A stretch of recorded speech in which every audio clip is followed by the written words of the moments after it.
Set the curtain that rises to the stage. Silly games of second guessing. I just forget the lessons that I couldn't learn. Because one street over there's a life I could have known that would have kept me from the one I had today.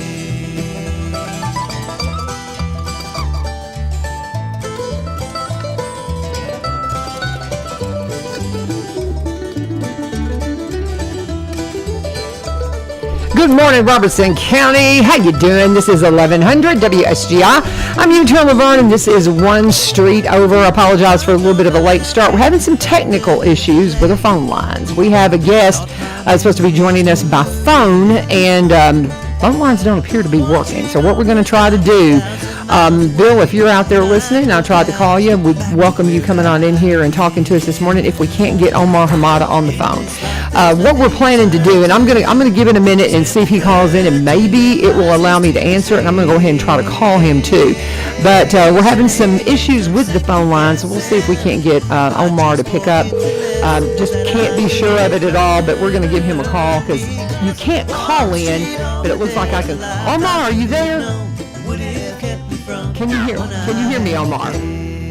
I can. I have a call. I need to. I'm on call. You go ahead and do that and leave the line on hold and just come back and join us when you can. How about that? Because you can't call in. Something's wrong with the phone line, so I had to call you. So just when you can come back, you come back, and I'll unpack for everybody what's going on. So you go take your call. So Omar Hamada is a friend of mine, as you well know, if you've been around long. He is a dear friend, and he is one of these guys that he's got a lot of expertise out there, okay? So you can go and check him out on Facebook. He is a Special Forces veteran. I think he was a Special Forces surgeon when he re-enlisted after 9/11. So this is the kind of guy he is. I call him a Renaissance man because he's a musician, he's a speaker, he does a little bit of everything, but he's a dear friend, and he kind of came to fame back during President Trump's administration, because what happened is he tweeted something. He is a doctor, by the way. He is a doctor. He's been an OBGYN, delivered lots and lots and lots of babies. He'll tell you when he comes back on. But he is an OBGYN and also an emergency room doctor is what he's doing right now. And he's also on call. So he does this phone concierge. He'll tell you. He'll fill you all in. But anyway, so we've been trying to get him on the air because there's something going on with the Tennessee legislature. They've got a bill that they're pushing forward that basically addresses some concerns with the abortion, the trigger law that is going on at the Tennessee legislature. Are you with me, Omar? I'm back. Okay, God bless you. I've been kind of telling people who you are and what your background is, but I said I've been wanting to get you on because of this bill that's come in before the legislature. So before you get yelled at again and have to pull away, why don't you unpack for everybody why we needed to get you on the air? Yeah, so back in 2019, the legislature passed a law that was actually pretty good. We called it the trigger bill at the time. But now it's law. It's less than 2 pages. It's pretty good. I mean, I read through it the other day, and I was very impressed. But some people are concerned because it kind of leaves a little bit of a hole. It implies that, if mom's life's in danger, then we can, do what we need to do to save her life. But there's a hole in there that potentially prosecutors could take advantage of and incriminate a physician for removing an ectopic pregnancy or dealing with miscarriages. So, it's not a real thing. It's what we call an affirmative defense. The doctor has to go in and prove that he or she did no wrong, instead of having legal exclusion in the law that allows them to practice.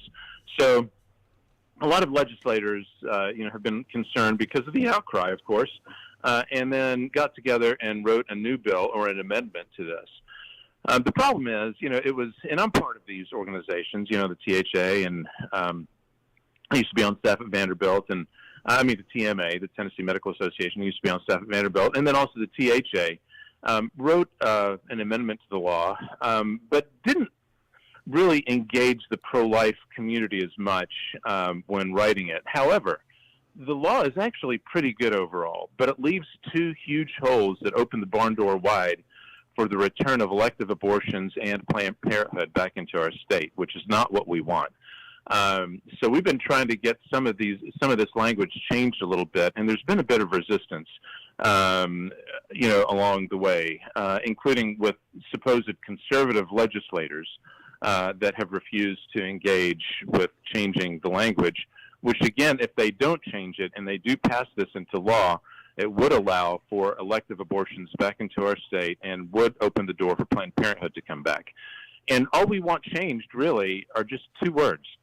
One of the things in there says that doctors are allowed to do abortions to prevent a potential isn't in there, but prevent is, but implied, that doctors are allowed to do an abortion to prevent essentially a potential medical emergency. Well, how do we know if something's going to happen if it hasn't happened? I mean, we can predict it all day long, but I mean, if I get in my car and go down the street, there's a potential for me to have an accident. So should I not leave my house?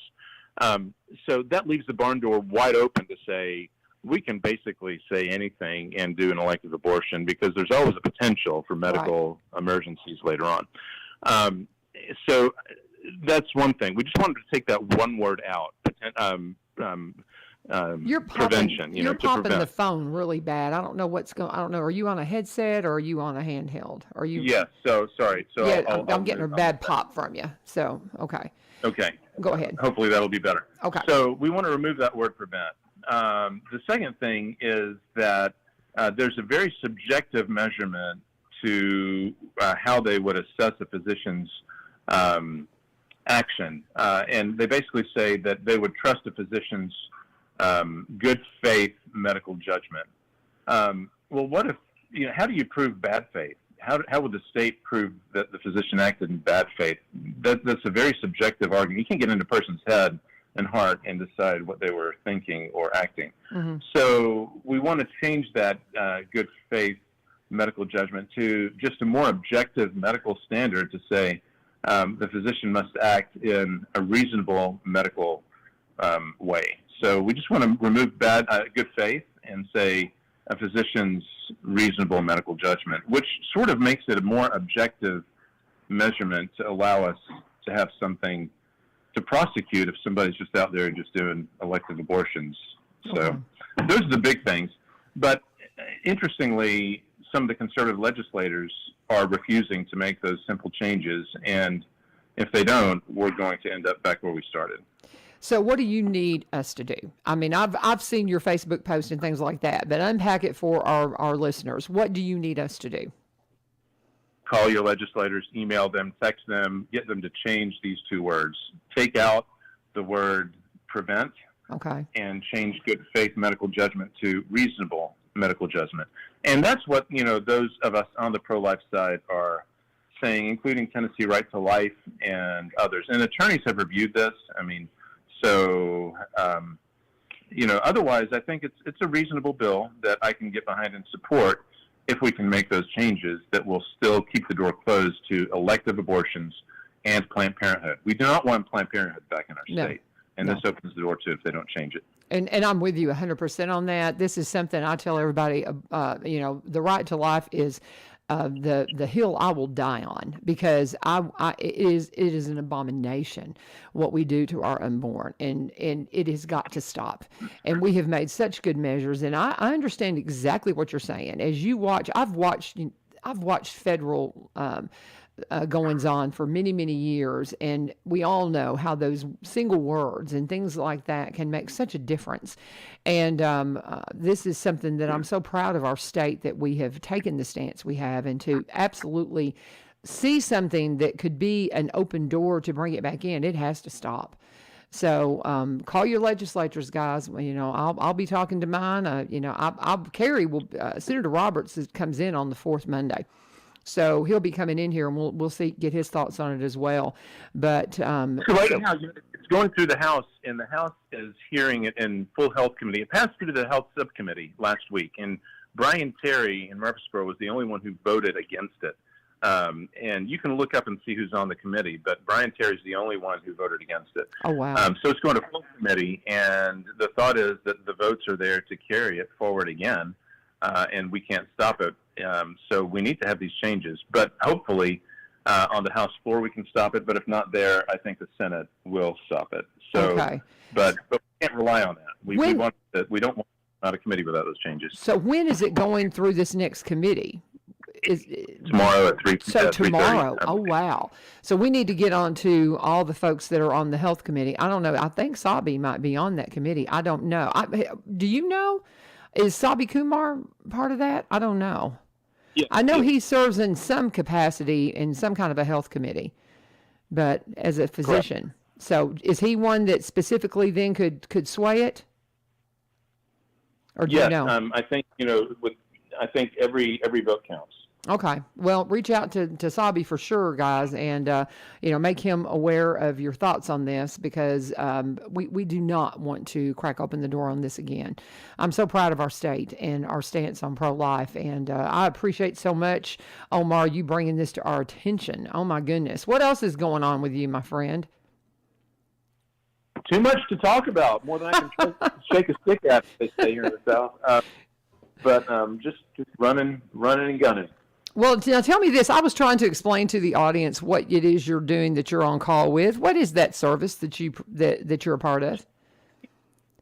We all do different things and have, hopefully, we try to maintain multiple streams of income, especially in such an insecure economic environment that Biden's put us in. So I've worked for Team Health, which is a company that staffs ERs and hospitals and all that, for probably 20 years. But now they have a virtual medical service as well. So basically telehealth, urinary tract infections, sore throats, flu, things like that. But I also have my own private practice. I'm also still working in the ER and also in labor and delivery. Yeah. And I'm trying to finish up 2 books that I'm writing this year. And there's other stuff. I mean, so there's other stuff to do. That's all that's going on in your world. Oh my gosh, and then the political activism too. The political activism, because yeah.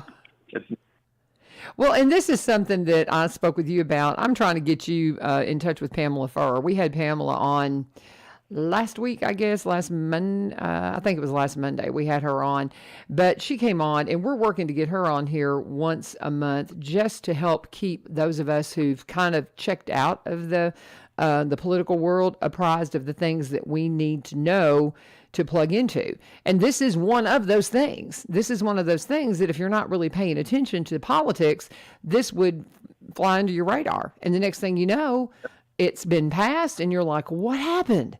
So that's what I appreciate so much. You reaching out to us and saying, hey, we need to take a look at this. And I'm going to keep knocking on Pam's door to see if she can't, get you a little bigger platform up in Nashville too, to see if we can't get this out there. But like you said, it's coming up. So if it passes the committee and goes to the floor, then that's when we stand a chance on putting a stop to it. So there's several levels at least. There's not one and done, right? Right, exactly. And then if the House passes it, then it goes to the Senate, and our hope is that we have enough votes in the Senate to stop it, unless we have these changes. And again, the reason it's needed, I think, overall, if you're a purist, I mean, it's not definitively needed, but I think it's probably a good idea to clarify language. But to protect physicians and patients for those who have ectopic pregnancies that will kill a woman, we need to be able to take care of those without threat of indictment. Miscarriages, and then serious issues that, moms end up with serious diseases like HELLP syndrome or eclampsia or preeclampsia that could potentially kill them or cause organ damage. So we need to be able to get them delivered sooner without threat of governmental recrimination. So right. But ultimately, like I tweeted out several years ago, that thrust me in the national spotlight. There's not a single reason medically for a woman or a child to have for an abortion to be done in the 2nd or 3rd trimester of pregnancy. Delivery, yes, we need to early deliver sometimes, but to go after the baby, pull it out in pieces, after the mid-second to, entire third trimester, there's not a single reason medically. So, that's something that you just mentioned, and that's always been a curiosity for me. So what would be the earliest delivery that you are aware of? I mean, there are times like at 18 weeks, Wow. deliveries indicated. I've had a 20-weeker that was what we call HELP syndrome, that, mom was going to die, but she fought us and didn't want us to deliver her because she knew, the baby was going to die if we delivered. But eventually, it was like, we're either going to have a dead mom and dead baby, or we're going to just have a dead, but we need to save your life. So she finally allowed us to deliver her. It took a couple of days to get the baby out, delivered, and it was born alive. But at 20 weeks, the lungs aren't developed. There's just no way for the child to. Yeah. So, that's the thing. And you look at those situations, but I remember, that's one thing I was telling the folks while we were waiting for you to come on. I said, you got thrust into the national spotlight from that tweet a few years ago. And I think that has continued to give you a bit of a platform. And I appreciate that because I sure do like what you have to say. And I'd love to see you end up on the I would love to see you in political office at some point. So that if that ever happens, you just need to knock on my door, and I'll do everything I can to help you. But I appreciate that. It happens sooner than later. There you go. The Lord, well, and we'll keep our ear to the ground for that. Are you okay to hang out with us? I want to talk to you a little bit about the revival going on up in Kentucky and stuff.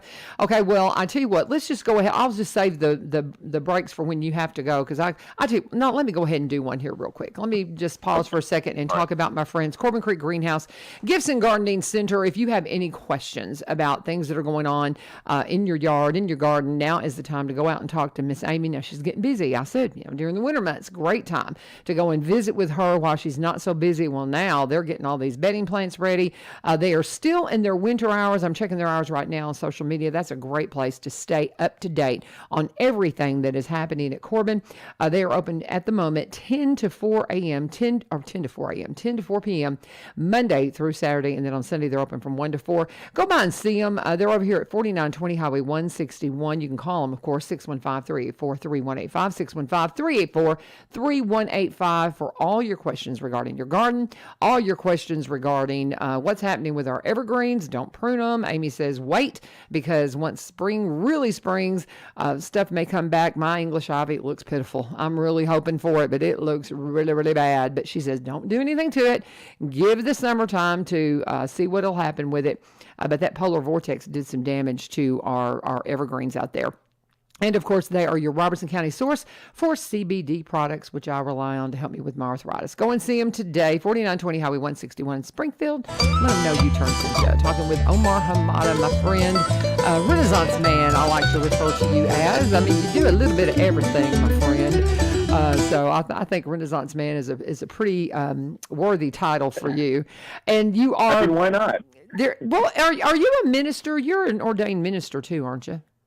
Yes, I am. And actually, I did go to seminary and have a seminary degree and was ordained as well. So that was the other thing I'm doing is restarting a men's mentoring group to try to help us understand what we believe and why we believe it and how to lead better as the Lord wants us to. So right. Well, and I would love to hear more about that because, I'm a mama of 4 boys and my husband. I'd love to plug them into stuff like that because that's exactly what we need. I'm working on the women's side of it. That's a question, Omar, I have a great concern over is the relationships of men and women in the church and how we are conducting ourselves and how women have kind of been, quieted oftentimes. And I don't think that's something that's supposed to happen. But we can talk about that another time. But that's a conversation you and I need to have. I'd love to pick your brain on that before I say too much. I was talking to a pastor friend up here. And he's like, before you go out there with this, Laverne, you might want to run it by me and let's talk about it. So that's a conversation. If you're up for it, I'd love to have with you sometime. Yeah, I'd be delighted. Okay, well, very good. So talk to me now about the revival stuff. What's your thoughts on what's happening up in Kentucky? Are you hopeful? What have you been seeing about the revival going on across the country in many regards? Yeah, I think it's exciting, Laverne, because we know the Holy Spirit's always at work, but we tend to defeat him here in the United States and Western culture, especially because our churches seem to be so focused on programs and society and wokeism and doing what society pushes us to do. And it's not just been recently; it's been since the 1920s or even before. But we also know that these revivals tend to start with the youth. I mean, we look at the Haystack Prayer Meeting, and I think it was like 1812. A bunch of kids got stuck out in a thunderstorm and ran to a barn and just began to pray. And a world missions push started back then with sending people all over the world for the sake of the gospel. But most every time a revival started, we've seen it start in our youth who are hungering after the Lord and who have hearts that aren't so jaded by life and all that. So, I'm hopeful that this is real, but the danger is that it becomes politicized or marketed and becomes more of a circus with people just, hey, let's go see what's going on up in Asbury or Lee or Belmont or Wheaton or wherever. And it becomes more a circus sideshow than people really interested in turning their hearts towards the Lord. But you can't, the Holy Spirit's going to do what the Holy Spirit's going to do. So I think, it probably is real, which delights me and makes me wish for the same Holy Spirit refreshing in my own life. But at the same time, I think the danger is there, rubberneckers to say, hey, let's go check this out. And it's more about, but even if it's curiosity, I think it's showing us one thing, Laverne. It's showing us that people are hungry for God and his presence in our lives. Regardless of what we hear in the media, regardless of what the left says, people are hungry for God's influence in our lives. And we're realizing it more and more now. I love that. And I think that hunger is something that, as a teacher, I'm in the school system now and teaching high school. And of course, I can't preach to the kids, but I'm amazed at the questions that they ask me and the concerns that they have and just the things. And I'm so thankful for things like Fellowship of Christian Athletes and the things that are allowed in school as a volunteer program. How are things with your kids? How old are your kids right now? Because you've got they're 4. fantastic. I just sent my boys off to school this morning. 13 and 17. They're both wrestlers at Brentwood Middle and Brentwood High School. Okay. Their team, the high school team, just went to state. I think they're sending almost 10 guys to state. My girl's, Annalise, is 19. She is at MTSU and as a freshman. And Gabriella is a Florida State graduate, like her grandfather, and is working at the airport for Enterprise Rental Car. She's 23. So. Awesome. They're beautiful kids too. And as you are watching your kids grow, the boys particularly down there that are in high school, well, and really the one that's still in college, what are you hearing from them? Are you getting any kind of encouragement? How are they? Because that's the thing. I talk a lot about. I have a son. I have 3 of my boys are married. One has kids. They're all followers, very devout. Now, they don't agree on all the theology and things like that, but they're following Jesus. I've got one that he says he doesn't believe. I just don't believe it. His name's Elijah, and I believe he's supposed to be an Elijah for Jesus. I just pray that over him. And he got involved in, he works for an aerospace company. And so he's an electrical engineer, and he's been in all the sciences, and sometimes that will, turn your head. Of course, it didn't you. Did you ever have a time? I'm just kind of asking a twofold question. Did you ever have a time where you started doubting your faith? Or as your journey through the sciences and all of your education, have you been able to stay solid in your faith throughout that journey? Yeah, and I know that's unusual. I came to Christ when I was 4. My parents were both, there were, I think, the first 2 Drews, D-R-U-Z-E, who came to Christ and that people know about. So I was raised in a Christian home, but my parents were, converts from another religion. Right. So ever since I was 4, I don't remember a time where I mean, I've struggled, right? I mean, we all struggle through things, but I've never doubted Christ or doubted my faith in Him. I've never had one of those, wandering times necessarily. I mean, we all wander kind of, but I've never turned my back and walked the other way. Right. And, and I had a journey when I was in college, but I had doubts, but I never really felt like I completely turned away either. And I just don't really feel like my son has done that, even though he will say a lot of things. I feel like in his heart, he knows, because the heavens declare the glory of God. The skies proclaim the word of his hands. You can't look at the world and not see God. Not unless, Right. it's just like Lee Strobel famously said it takes more faith to be an atheist than it does to believe, when you really look Sure. at the evidence of God and his handiwork. So as you were able to stay solid and again, remarkable through the sciences. Now, how are your kids coming home with things and talking to you about stuff, or are they solid as you feel like solid as a rock? Dude, talk to me about stuff. So that's one thing we talk about all the time, is I feel like the world has pulled their hearts away, and they have a lot of head knowledge. Yeah. And, in their head, they say they follow Christ, but when I look at evidence, heart-level evidence, sometimes I'm concerned. They're great kids. They make good decisions. Not a one of them does the drug or alcohol thing. And they stay pure and all that. So I think, I'm proud of their decision making. It's just their spiritual relationship with Christ is what, of course, as a parent, concerns me. So I feel like, at this point, they all know it. Mm-hmm. It's up to them and up to the Holy Spirit to guide them. So I just pray and trust Him. I love that. And that's a hard thing to do as a parent. I think, and I can say I'm certain that you have taught your children to critically think. And that's what I did with my children. And you just have to trust God in it, and just continue to pray over them, and just know that He is moving, He is alive, He is real. And I love that complete trust that you just have to assign to it, right? Yep, exactly. So very good.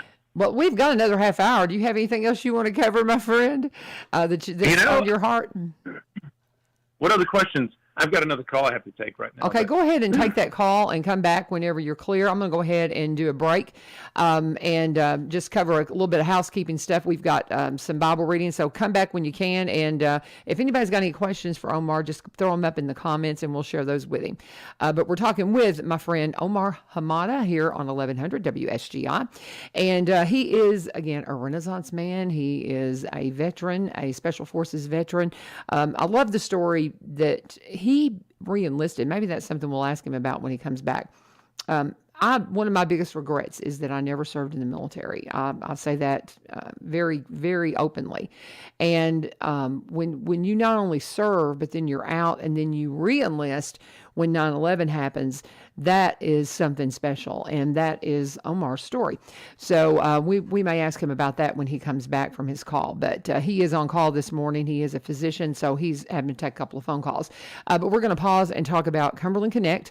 If you are looking for great internet service, I'm so excited that they're one of our full-time sponsors now, because I love talking about them, because from the moment that I heard that the Cumberland Electric Company was going to, that Cumberland Electric was going to be providing internet, I got real excited, because I'm one of those, just like so many others, that have been living without good high-speed internet. And to have it now available to me is just huge, because face it, internet is now a utility. It is not something that I've talked to my kids. I'm teaching marketing and business and things like that right now at school. And there's a list. This is an old bunch of curriculum that we've got. Or it's just a few years old, really, but it will give choices about what's a need and a want.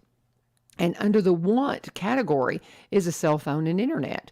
Well, that's no longer the case, because if you're going to work and you're going to work efficiently, you've got to have communications. You've got to have a cell phone, and you really have to have internet service. It has become just like phone service, something that is considered a utility, and that is why Cumberland Electric has been able to bring high-speed internet to us. So here's the deal. If you're a Cumberland Electric customer and you don't have it yet, well, you can get online and go to cumberlandconnect.org, cumberlandconnect.org, cambridgeconnect.org, and you can reach out to them and put in your address, and that will tell you how soon you're going to be getting the high-speed internet to your address. Now, if you've got other questions, you just want to call and talk to somebody, you can call them at 1-800-987-2362, 1-800-987-2362. But you can do everything online at cumberlandconnect.org. And if you're somebody that says, hey, I can't even afford basic internet, well, that's okay, because they can help you out with that as well. They have an affordable connectivity program that will provide qualifying households with monthly credit to help pay for internet services. And if eligible, you may receive a credit of up to $30 per month toward broadband services. So get in touch with them today. And when you do, be sure and let them know that you turned sent you. Okay, Omar, are you back with us, my friend? I'm back with you. Okay, well, I want you to tell us a little bit about your history, because this is something you've never really expounded on with me. I know that you were in the military, and then you got out, and then when 9/11 happened, you re-enlisted. Can you kind of tell us a little bit about that? Because that's an amazing, the little bit I've heard, it's an amazing story. Because when did you enlist? How did your military career begin? Sure. I'll walk you through the whole thing. Okay. And that's right, but not entirely. So I'll walk Okay. through the whole thing. So when I was, my family in Lebanon, like I said earlier, my parents were immigrants to the United States, and that's why I love this country so much, and that's why they love it so much, because they knew what it was like in a different country. And Lebanon, as great as it is, or was, America is just an amazing country with so much opportunity and freedom, or it used to be. I wouldn't say it is that way anymore. Now people are looking for, what happened to our great country. But it reminds me of a lot of scripture, prophetic scripture, where, what happened to this great land in Revelation, right? I mean, what happened? Yeah. People are turning away now. So anyway, from my dad's side, from his father's side, they were involved in politics and in military. One of my dad's first cousins was the commander of the Lebanese Air Force. My father's father, my paternal grandfather, was chief prosecutor general over Lebanon and Syria under the French Mandate after World War I. He was assassinated because of his just activism. And then my grandmother came to the United States, remarried here, and she was murdered along with her child. Wow. In Flint, Michigan. So then from my dad's mother's side, they were involved in the religion. My paternal great-grandfather from his mom's side was the head of the Druze religion, analogous to what the Pope is to the Catholic Church. He was to the Druze worldwide. And then his uncle after his grandfather passed. So I was raised with a lot of religious overtones and political intrigue and military involvement throughout the family. And then medicine from my mom's side. My mom's dad was a physician and a lot of doctors on that side. So just sort of had that whole mix growing up with, always seeing the politics and the medicine, the religion, theology, and the military. And so that's, how did I end up this way? That was how. When I was in seminary, I graduated high school young, got into med school when I was 19. I was way too young to really be there and didn't know how to study. Had never studied really a day in my life. Got to med school and was like drinking from a fire hose. So I flunked out my first year, and for various reasons. I mean, mostly that I didn't know how to study, but also secondarily because I was stubborn, and I refused to do what they told me to do at the time. So I went to seminary, and because that was always a desire as well, right? The Lord was always leading my heart. And in seminary, one of my classmates was in the National Guard, and I thought, it'd be pretty cool to do. I've always had an interest in the military. Because of my grandfather's assassination and grandmother's murder, my dad was a pacifist, even though his older brother was a black belt in Shotokan and pushing me in that direction. My dad was a pacifist, so even though I was involved in martial arts, he wouldn't let me bring home any, bows or sais or stars or nunchucks or anything. So when I got out, I thought, I'm going to join the military. So when I got back to medical school, I got accepted. Was elected class president, enrolled also in the graduate school of neurosciences as well. and started teaching Bible studies in addition to med school, and then also decided, after our first set of exams, I was living in the Phi Chi fraternity house, which is a medical frat. We watched Platoon, and this is crazy, but I thought, that would be cool. So the next day I started calling around to see which service would let a medical student in, and it was only the Army National Guard that would. So I got in and joined the Tennessee National Guard, MASH unit, which was great for 4 years, learning how to salute, military bearing, uniform, all the, military stuff. But I got bored. I didn't fit in to my MASH unit. I mean, the docs I thought were a little boring, and, the jokes were bad and the coffee was bad. And I just wasn't enjoying it. But one day we were at Fort Sam Houston for a couple of weeks doing phase 2 of combat casualty care course down there in San Antonio. And the guys running the land navigation and the rappelling and the weapons training and all that were Green Berets, Special Forces. And I guess, they're always looking to recruit. So at the end of the 2 weeks, a couple of them called me over and said, "Hey, Doc, come over here." And I went over. And one of them, his name was Chris Thomas. I still remember it, Lieutenant Chris Thomas from Mississippi. And they said, "Hey, Doc, we've been watching you. How'd you like to go Special Forces?" And I was like, "Man, I'd love it. What should I do? What do I need to do?" And Chris handed me a card and said, "Just call this number, and we'll see you in a couple of months." So I called it, and next thing you know, I'm in Special Forces and the Green Berets for the next 10 years. So I started in 89. That was probably in 93. I got in SF in 94.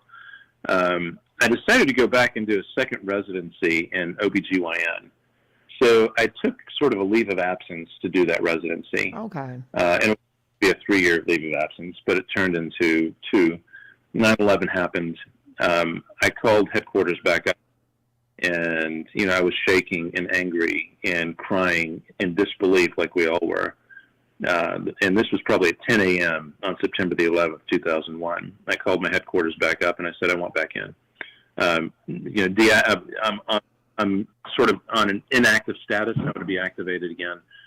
And Jeff Hesley, who is our staff sergeant, Jeffrey Hesley, our S1, our personnel guy, said, "All right, Doc, I'll take care of it." Within 30 minutes, I got a call from our group surgeon, Colonel Mike Morey. He was a major at the time, Major Mike Morey. And he said, "Hey, man, I hear you want to come on active status again." I said, "I do," right away. And he said, "Are you sure? Because everybody else is calling in telling us to deactivate them." And I was like, "You've got to be kidding me." "No, I'm going." So he said, "We're calling around trying to find people, and everybody's wanting to be deactivated." I said, "No, activate me." So he said, "All right, if you're sure." So about 1 p.m., or actually it was 3 p.m. that day, he called me back and said, "We just got a warning order from Fort Bragg. Pack your stuff, be ready to go." And this is on September the 11th. But it took us another 9 months before we were activated. So July of 2002, we went up to Fort Dix and pre-mobilized, and then I was on the ADVON party, the advanced party, and I was in country by August of 2002. So we were not, the first wave was 5th Group, CIA, Delta, and right after 9/11, early October, and Horse Soldiers, the 12 Strong, that movie was made about them. Mm-hmm. But then there was a second wave, and we were sort of, I guess, in on the third wave. So there were fewer than 3,000 soldiers American soldiers in country when we got there. So it was still a no man's land and still fresh, and hadn't been really tainted by all the 06s trying to get their stars and all that stuff at the time. So wow, and that's the thing. I've never heard you completely unpack the story. That's amazing. Thank you, sir. Goodness, my goodness. I'm so proud to be your friend. I just, I'm so, just in awe of some of the things that you've been able to do. How many years did you serve then? Because when did you come back out? Because were you, how many years were you in country? Well, and I hate to say this, pardon me, because this is a stain on my record, I think, in that I'm divorced, and it's something that I never wanted or anticipated, and something I still grieve deeply. But I remember the first year of marriage, my ex-wife told me, okay, I'm your wife, but the Army's your mistress. Second year, now I realize the Army's your wife and I'm your mistress. So after and that was 95, 96. So after I got back from from Afghanistan in 03, she basically told me, you get deployed again and I'm not going to be here when you get back. So I want you to get out. And, so I had to choose. I had to choose between the Army and my wife, and I chose her. But I was, a little resentful because, I mean, that was I was in before I even met her, and that was sort of my life in a way. And I know it was hard. The military is hard on families. Right. Divorce rates very difficult. So I certainly feel with her on that, but especially when you start having kids. But I got out after 14, 15 years. I now regret that looking back. I wish I'd stayed in. Especially, if I had known that my marriage wasn't going to make it. But I made the right decision at the right time, at that time. But now I wish, I'd stayed in, got my 20 years or even longer, because it's a band of brothers. I miss them. I miss what we did. When I got sick a few years ago and I was in the hospital, get this. I'd been at the church we were, Fellowship Bible Church in Franklin, and also our kids had been at Christ Presbyterian Academy for 13 years. And though we'd been in that church and in that community for a decade and a half, when I was ill, no one except maybe one or two guys came to see me in the hospital. And it's like, we're not, because it was in the midst of a divorce and all that. So I think people just sort of, drop you like a hot potato. And oh, wow. You know who came to see me? Your Probably brothers. a dozen special forces who I hadn't seen since 2004. Wow. So 15 years of not seeing these guys, and they showed up. So there's nothing. I mean, and I miss it, and I miss the guys, and I miss what we did, and I miss the Army. But at 56, I'm not going to go back. Oh, come on, Omar, re-enlist. You can do it. But I think, prior service, they make some exceptions, especially as a physician. But yeah, they still give you. And now the Army's woke. I mean, it's like it's all about transitions and racial bias. I know. It's a different world. My son, one of my boys served just 4 years, but the experiences he had were amazing. The friendships he made were incredible. It was just an amazing opportunity for him. And again, it's the greatest regret of my life is that I did not serve because I get it. And I'm so glad that one of my boys chose to serve. And this thing is worth fighting for. And even in the mess we see it now, there's a preacher who I follow out of Cookeville that I talk about all the time. But the way I deal with what I see in the world now is if it's within my power to affect it or control it, it's my responsibility. If it's not, it's God's, and I hand it to Him. So the things that are within my power to affect or control, I step up to, like getting you on the air to talk about this deal at the legislature. That was my responsibility to make sure we got that out there. But the things I can't control, I give to Him. And I just think that's the best advice we can all have. And I'll tell you, as we're kind of coming up on I knew we could find something to talk about, Omar. I want you to unpack again what's going on at the state legislature. I had a random question about natural remedies from my sweet friend Lee Marie, wanting to know, do you have any natural remedies that you would like to recommend? We have a guy that's up in Clarksville called the Wild Doc. I don't know if you've ever heard him, but he is just very much into that, and he's a lot of fun to listen to. But she has him on a lot and was wondering if you had some favorite homeopathic remedy or something that you could say everybody needs to use this, something like that.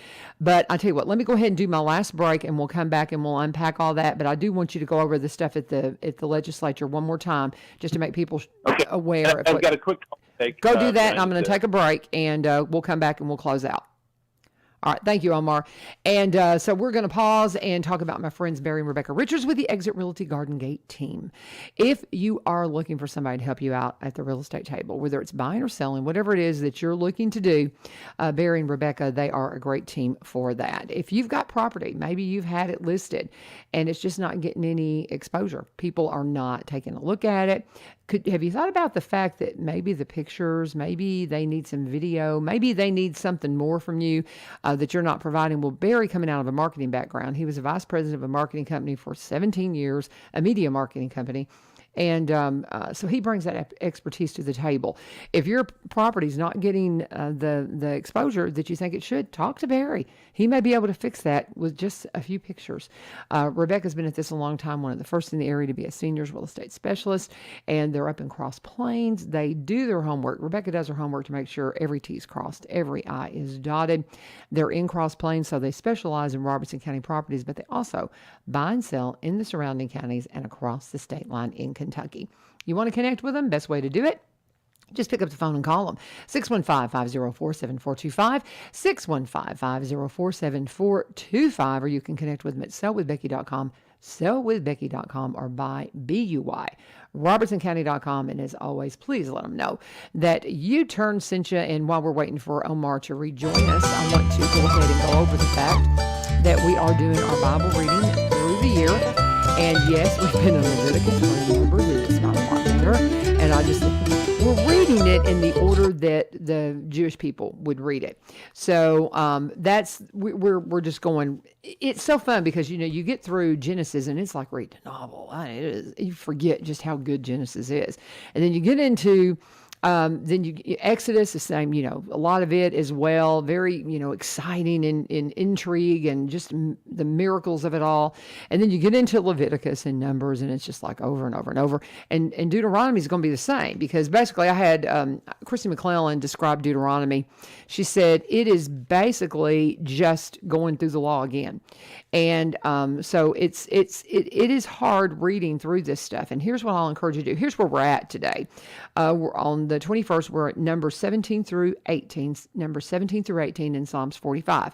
One thing that will help you is if you will get a hold of Rachel over at Bethlehem Baptist, and she sends out emails to kind of give us the backstory on some of this stuff, because there's some interesting things in Leviticus. There's interesting things in Numbers, talking about how that they line up the tribes and how that they all are positioned around the tabernacle, and the tribe that is positioned at the gate going into the tabernacle, and the ones that are the guardhouse, of course, it's the tribe of Judah, which is where Christ came from. So it is so interesting, the detail and the things that we learn from it. But it is very hard to kind of pour through and read.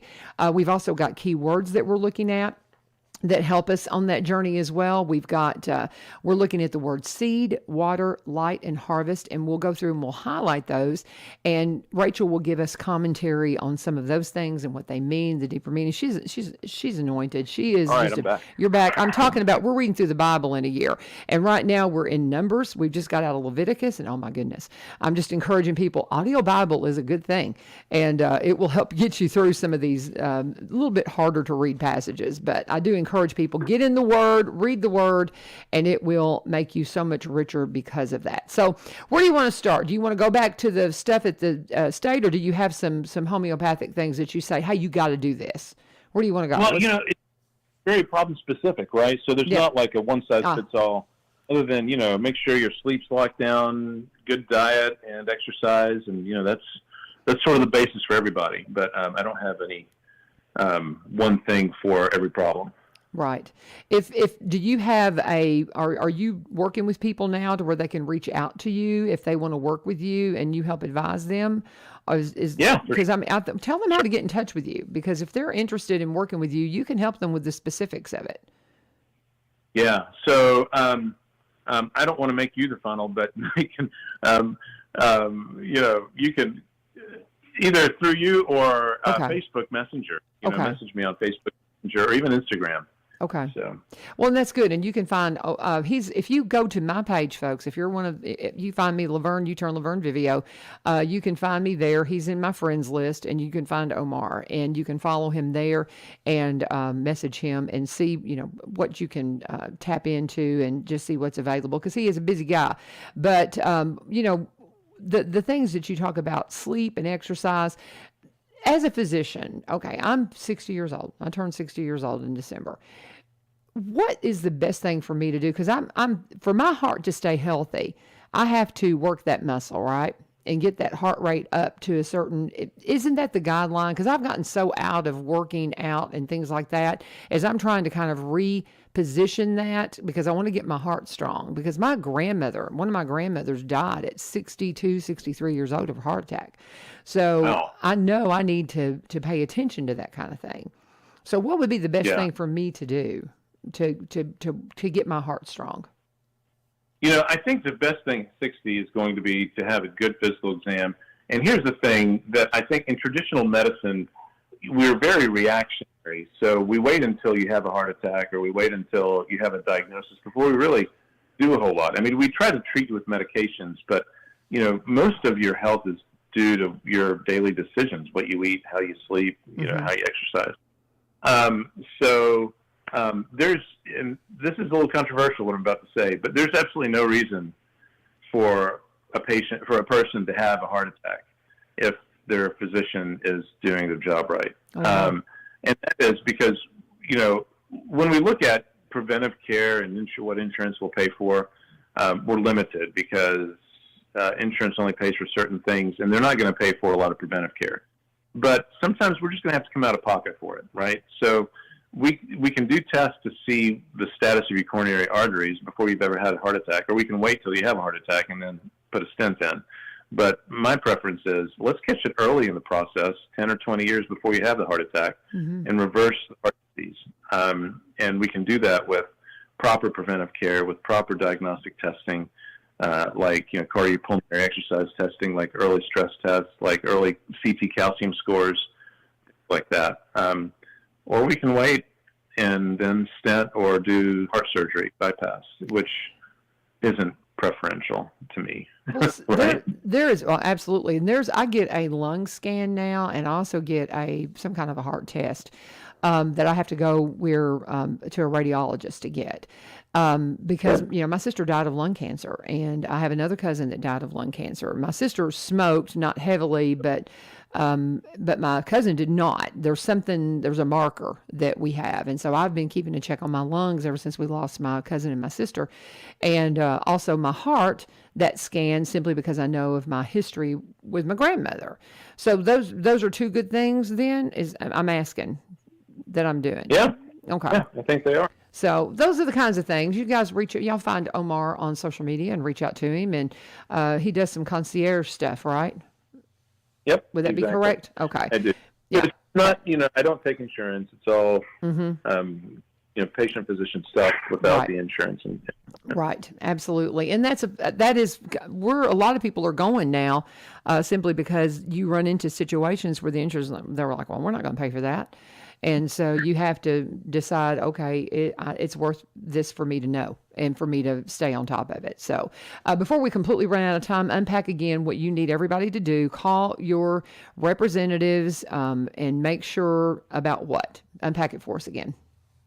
Yeah, so just real quick, the legislation going through right now really quantifies or qualifies when physicians can act on a mom's or a fetus's or a baby's best interest. Like to treat ectopics, to treat miscarriages, to treat mom for diseases that will kill her if she stays pregnant, things like that. But there are two things that will open the door in the way the bill is currently written, will open the door to elective abortion again in the state of Tennessee, and open the door to Planned Parenthood that we need to change. One is getting rid of the single word prevent.